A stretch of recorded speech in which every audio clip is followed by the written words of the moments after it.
क्या कभी आपने सोचा था कि भारत में एक दिन अदालत तय करेंगी कि पहाड़ क्या होता है?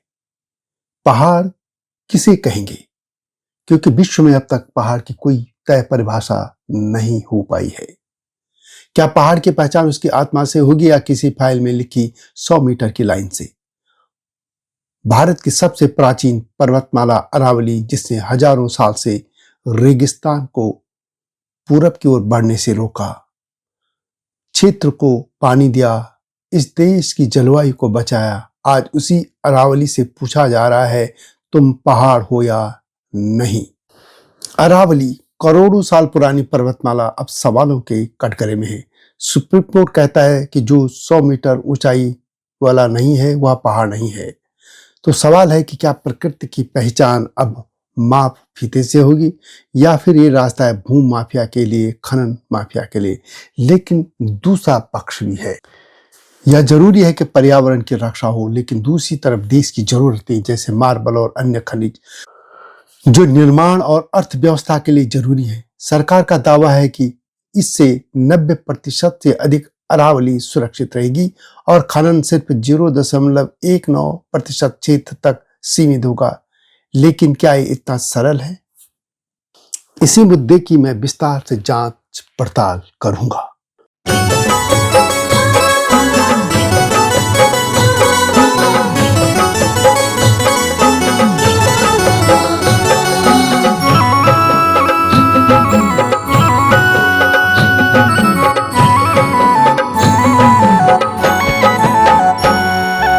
जय हिमालय, जय भारत। संसार भर में हिमालय लोग यूट्यूब चैनल देख रहे हैं, आप सभी का स्वागत है और मैं हूं भारत की राजधानी नई दिल्ली से डॉक्टर हरीश चंद्र लखेड़ा। सबसे पहले भी बता दूं कि भारत की राजधानी नई दिल्ली में राष्ट्रपति भवन भी अरावली पर्वतमाला पर बना है। रायसीना हिल्स, जिस पर राष्ट्रपति भवन स्थित है, अरावली की एक शाखा मानी जाती है। रायसीना हिल्स इसलिए कहते हैं कि वहां कभी रायसीना गांव बसता था। रायसीना हिल्स की समुद्र तल से ऊंचाई लगभग 230 से 235 मीटर है, यानी यह क्षेत्र नई परिभाषा के तहत एक पहाड़ अभी भी माना जाएगा और यह दिल्ली की सबसे प्रमुख ऊंचाइयों में से गिनी जाती है। यह रायसीना हिल्स ब्रिटिश काल में इसे राजधानी के लिए इसलिए चुना गया था क्योंकि यह भूगर्भीय रूप से स्थिर थी, बाढ़ से सुरक्षित थी और आसपास के मैदानी क्षेत्र पर रणनीतिक नियंत्रण देती थी।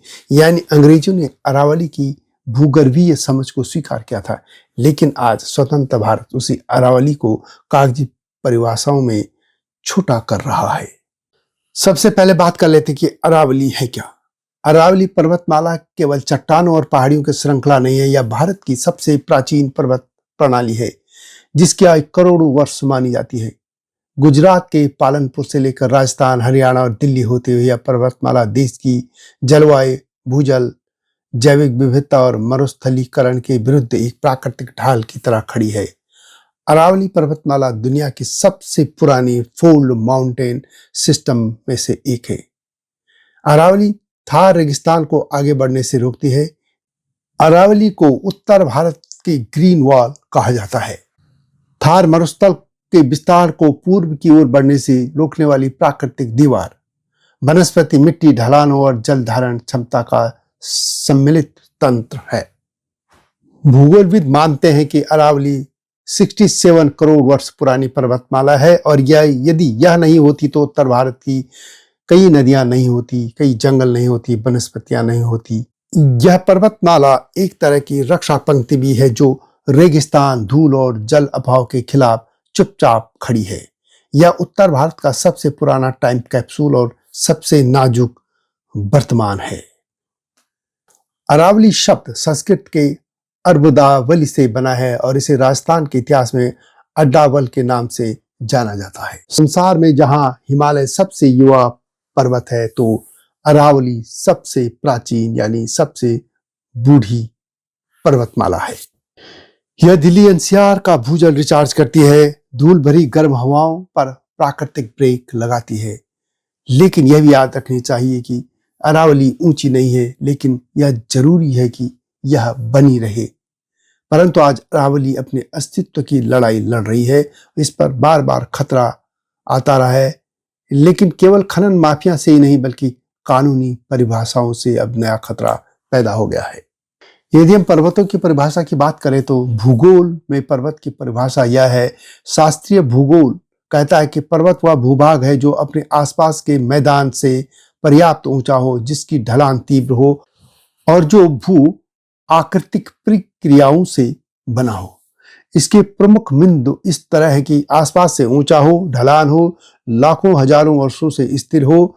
भूगोल में इसका विभाजन ऊंचाई से नहीं बल्कि रूप, ढलान और उत्पत्ति से होता है।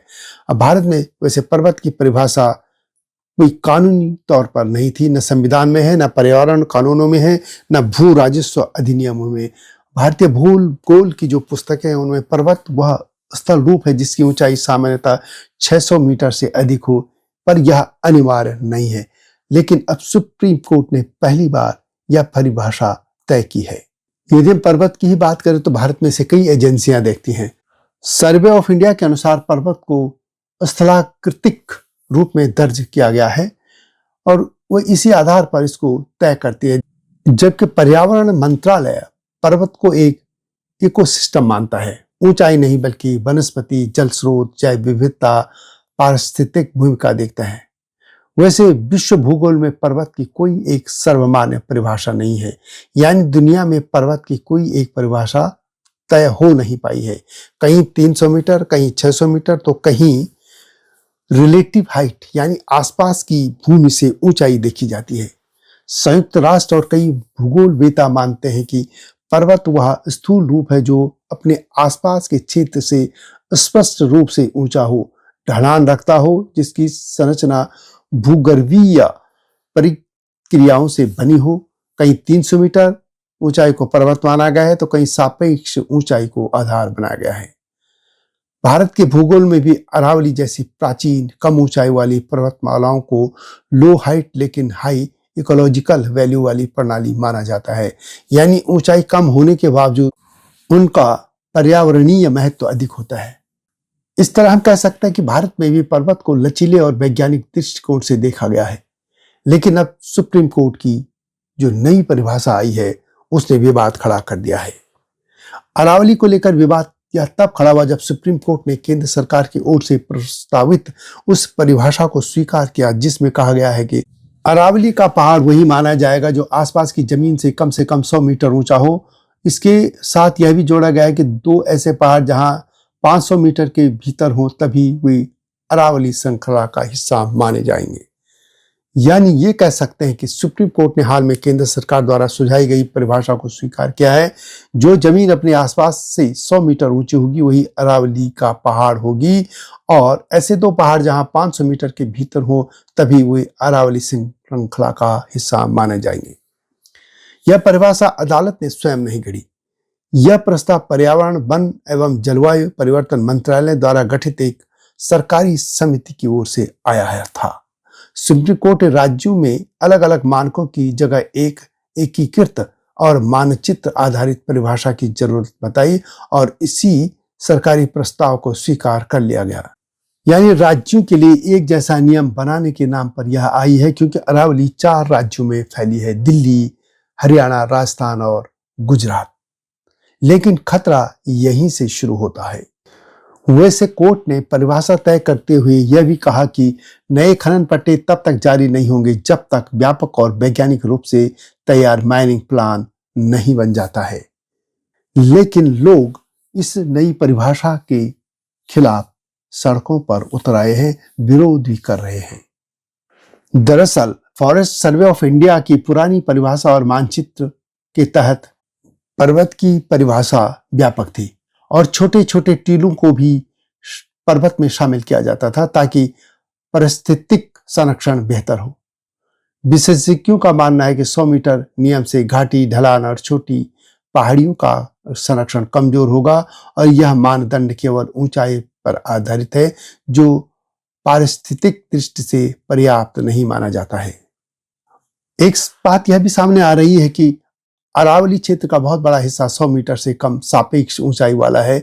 यदि सख्ती से इस परिभाषा को लागू किया गया तो अरावली की अधिकतर छोटी बड़ी पहाड़ियां, टीले, रिज कानूनी संरक्षण से बाहर हो सकती हैं और यह वही बिंदु है जो भूमाफिया और अवैध खनन और रियल एस्टेट लॉबी की आंखों में चमक ले आता है। अब सवाल यह होगा कि कानून कहेगा यह पहाड़ नहीं है और जमीन कहेगी अब मुझे खोदा जा सकता है। केंद्र सरकार का दावा है कि 90% से अधिक भाग अरावली का संरक्षित रहेगा और केवल 0.19% में खनन की संभावना बनी रहेगी। अरावली की इस नई परिभाषा के विरोध में मैदान में उतरे लोगों का मानना है कि यदि 100 मीटर की सख्त परिभाषा लागू हुई तो अरावली की 80 से 90% छोटी पहाड़ियां कानूनी सुरक्षा से बाहर हो सकती हैं। खनन आसान हो जाएगा, कंस्ट्रक्शन आसान हो जाएगा, जंगल गायब हो जाएंगे और पानी भी खत्म हो जाएगा। लेकिन दूसरा पक्ष भी है, जैसा मैंने कि पहले कहा, देश को मार्बल भी चाहिए, खनिज भी चाहिए जो निर्माण और अर्थव्यवस्था के लिए जरूरी है। इसलिए एक ऐसा समाधान जरूरी है जो सभी पक्षों को मान्य हो, क्योंकि अरावली पर विवाद केवल एक कानूनी बहस नहीं है। यह सवाल है कि क्या हम प्रकृति को उसकी भूमिका से पहचानेंगे या सिर्फ नाप माप फीते से। अगर अदालतें और सरकारें पहाड़ों की परिभाषा तय करने लगे और यह तय करने लगें कि कौन पहाड़ है कौन नहीं, तो अगला कदम नदियों, जंगलों और जलाशयों की परिभाषा बदलने की तरफ मामला बढ़ेगा। अरावली का संघर्ष दरअसल भारत के पर्यावरणीय भविष्य का संघर्ष है, जहां फैसला यह करेगा कि जीत भूगोल की होगी या भू माफिया की। किसी भी हालत में पहाड़ बचाई जानी चाहिए। यह वीडियो कैसी लगी कमेंट में अवश्य लिखें। जल्दी आऊंगा नई गाथाओं के साथ, तब तक जय हिमालय, जय अरावली, जय भारत। हिमालय पे पेड़ हो तो गीत गाएंगी नदियाँ, गीत गाएंगी नदियाँ। पेड़ों पे चिड़िया है तो गीत गाएंगी नदियाँ, पेड़ों पे चिड़िया है तो गीत गाएंगी नदियाँ। माँ की लोरी जैसे होते हैं नदियों के गीत।